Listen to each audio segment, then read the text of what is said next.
What's up guys, my name is Zero Heroes and welcome back to Men of War 2, and today in this video we're going to be talking about the two game modes that you can play, which is the player versus player, which is also known as multiplayer, and the combined arms. And I was going to show you some gameplay, but what I'd like to show you first is in the last video I showed you about the basics of the game and kind of how it works in the main menu and what maybe the hotkeys basics, but now we're going to be moving more interestingly into the two game modes you can look at, and then I'll show you some gameplay in the next couple days afterwards. So but I'll still get some gameplay in, so don't worry about that. So make sure you stay tuned to the channel, make sure you do subscribe if you want to see more content like this. So without further ado, I've been playing this game over the last couple days just to have a wee test and gameplay wise to see what the difference is between the player versus player and combined arms. And I'm kind of disappointed, I'm not gonna lie, because I mean I love it, but I'm also kind of disappointed at the same time, because if you're talking about the gameplay wise, it's very similar. As in, what I mean is that the objectives are very much the same, so you have to kind of you have to get territory, you have to, the more territory you achieve, you know, if you're going to attack, the more territory you achieve, the more points you get towards your team, and you also have to try and capture a certain part of the map to get more points. In multiplayer, in your PvP, and it's exactly same for your combined arms. Now the only difference is that, which kind of makes it a lot more interesting, is that, you know, the units you have to pick for combined arms and player versus player.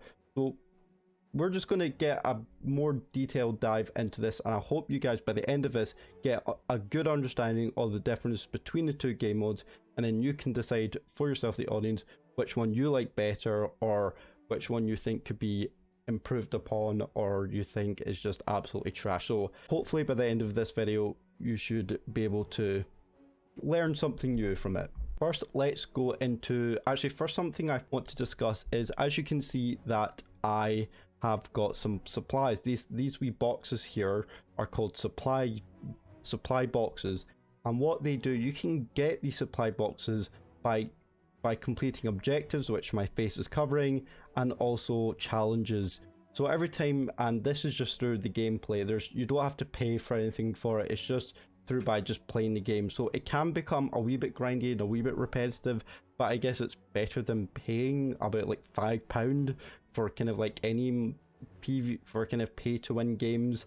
So the way this kind of works is that if you've already played this game, and let's say you go into your combined arms, because this is actually something that's really interesting for me, because I've never heard of any game mode like this in any Men of War game. So the first thing I did was I went into, sorry to check if I was recording, I had to go into combined arms, and the difference is that with this, the combined arms, you can only choose one type of battalion. So for the Russians, for the Soviets, it's the Red Army. For the German, it's the Wehrmacht, and then for the USA, it's the United States Army. So what you can do with these supply units is that you can go, once you're into either combined arms or the multiplayer, you get to press edit regiment, and as you can see that you can in the echelon. So within the US Army, it's split into 3 echelons. So you've got echelon 1, echelon 2, and echelon 3. And what it does, you can see how many units you can bring into battle. So as you can see, I have like 20, like I'm almost at 1,000 manpower, if that is. But let's say I've got a few units I can play with. So what I can do is, let's say, as you can see, I only have 1 out of 2 M2 A1s, and let's say I want to increase that to 2. So I click that, and as you can see, it's now gone up to 925. Actually, I think it was more because I just removed, I think I clicked or something. But as you can see, okay, it's only 1 out of 3. So let's say I click that again and click it again, I'm up to 973. So you really have to be careful what you can be available with, how you kind of be flexible within your echelons. And I'll show you some gameplay in another video, but it'll make more sense once I show you the gameplay. But just really be careful which kind of units you really want to bring in, because you cannot bring them all. Well, it looks like just now you can, because, you know, this is a playtest, so everything's kind of available to you, but when the full version is out, then I don't think everything will be available to you. So make sure when you are picking these, then really basically pick carefully which unit would be best for the gameplay that you're going up against. Like I said, you won't know the map, you won't know what the enemy players have picked, or your friends, if you are in a group of your friends, and your group of friends will tell you which one's best. Or so it really depends on your choice of play. It's your type of playing that you want to make. That did not make sense when I kind of did it. I mean, yeah, that just kind of fucked that up. Anyway, what I mean as in, like, it really depends on your type of style of play. So if you want to go the US Army, then that might be more suited to you, and they're kind of more concentrated on kind of maybe like tanks and kind of strong military power, or artillery even. They have quite strong artillery. So it really depends. But let's say you don't want to pick that, and you want to go back and you want to pick Germany, which is a Wehrmacht, and they're kind of more of anti-tank guns, more of kind of tanks. So their type is infantry. As you can actually see here in the main menu, you can see that the Germans, Wehrmacht, are more infantry type. The USA are again infantry type, and actually they're all infantry type, but that's quite weird because, or the specialization I should say, is artillery tanks. The specialization here is, for the Americans, is paratroopers, and for the Germans it is tanks and motorized infantry. So you definitely a lot of options, and there's a wide range of kind of flexibility. So it's really up to you what you feel is best for your play style. Now, you can only, like I said, you can't pick which kind of battalion you want, or kind of, you just have to pick the general US Army. But let's say you don't want this type of gameplay, and let's say you want to pick a certain battalion unit that best suits your gameplay, or a specific infantry battalion that again suits your play. So let's go back and let's look at the player versus player. And as you can see here, that now we have a lot more options that you can pick. So as you can see, if you want to go for the Americans, with player versus player, you can choose between the 1st Tank Regiment with America, the 1st Infantry Battalion, and the 1st Artillery Regiment. So again, this is really depending on your type of play style. Preferably for me, I like tanks, and I just kind of like crushing people, rolling over them and blowing shit up. So the tanks, artillery might be a better suit for me.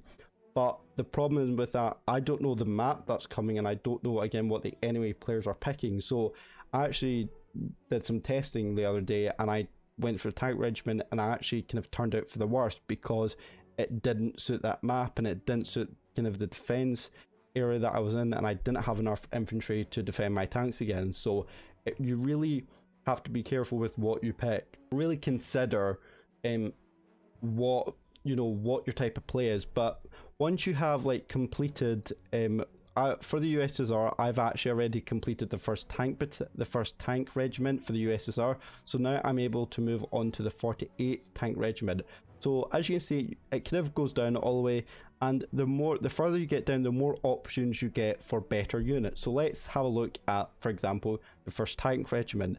Let's go to Edit Regiment, and as you can see that you go into like the heaviest tank, which is the IS-2, and that, well, I now have the IS-3, but that's just because I've already played a wee bit of game testing on this unit. But before, I didn't have the IS-3, I only had an option for the IS-2 and everything else before, so I was limited to what I had. But when you go back and you go into the 48th Regiment, you can see it's more focused on heavy tanks. So you can see it's focused on IS-3s, you've got your Churchills, you've got your IS-2 early, you've got your KVs, so you actually have a lot more armor than you think, and you now have a KV-2, you have a KV-85, although I think you can have that in a previous one, I think. Anyway, so it really does, you actually now have an IS-1. The more you progress, let's say you start off with the 1st Regiment, and let's say you complete that, the better options you have and the better units you get for the next Tank Regiment or the next unit you want to pick. And let's say you just want to go down one line, that's absolutely fine, because it means it gives you more availability to play with better units. But my concern is, let's say you are playing the 48th Tank Regiment. Are you going to be able to play with other players that are on the same kind of line, I guess? So maybe like the 12th Mechanized Brigade or the 23rd Division Recon Brigade. So, or is it just going to be, let's say someone has like an advantage in the second line? That means we're going to go up against players who are still at the beginning and maybe don't have as advanced units as you do. So there's a wee bit of unfair balance there. So something I would like to share to the developers and the audience on what you guys think of that. So I really hope the developers do kind of take that into considerations. The main point of that is that just to compare the two game modes, this does give you, this mode, this player over player does give you a lot more flexibility and a lot more units to play with, whereas the what was it called?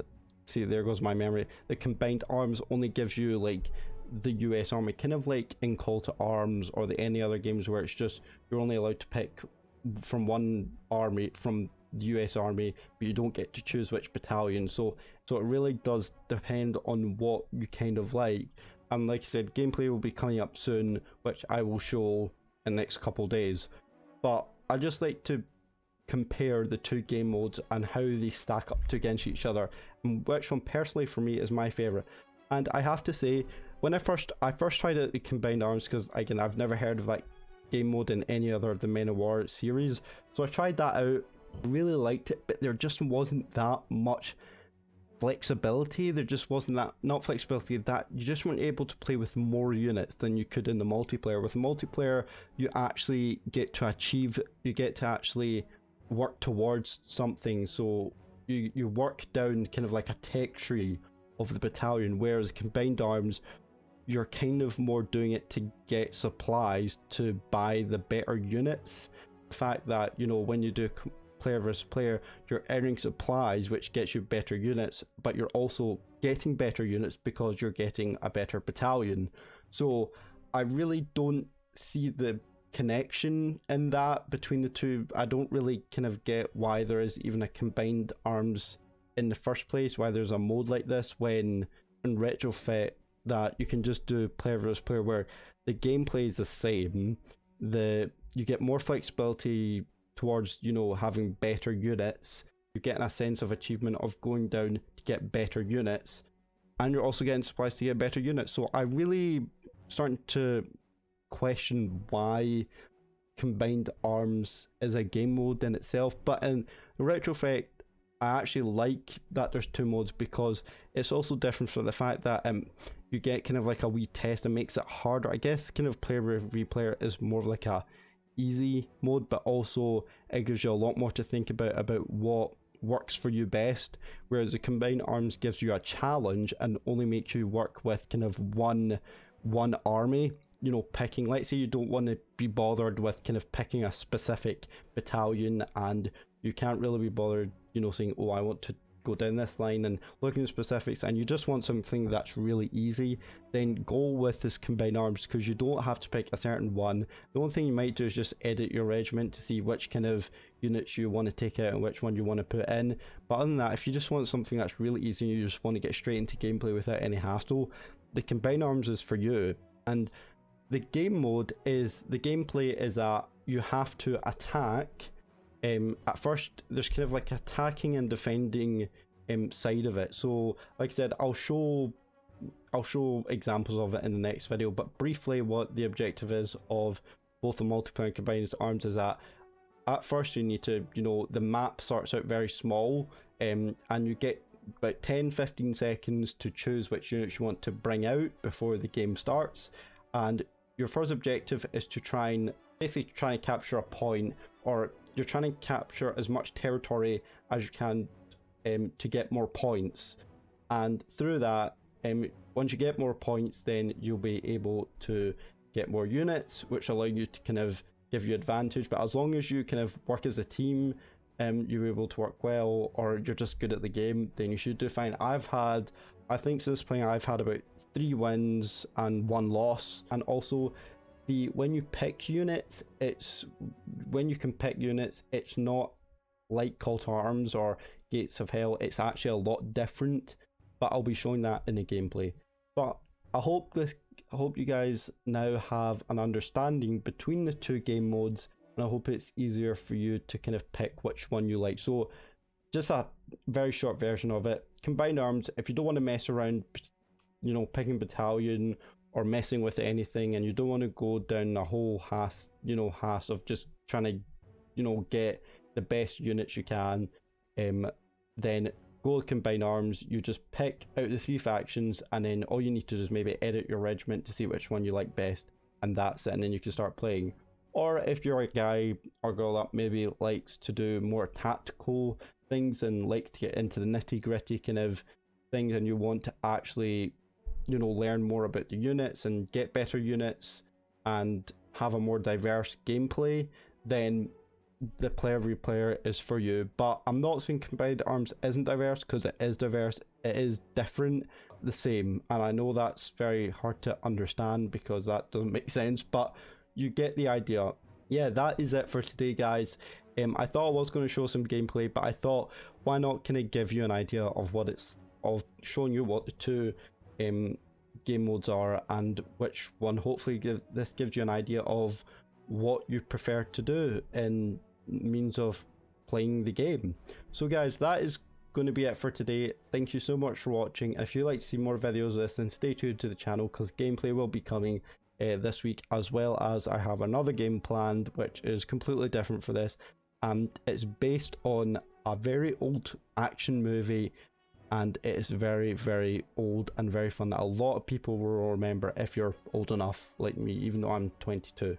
So anyway guys, that is going to be it for today. Thank you so much for watching, and our support, and I will see you in the next video. See you later, and goodbye.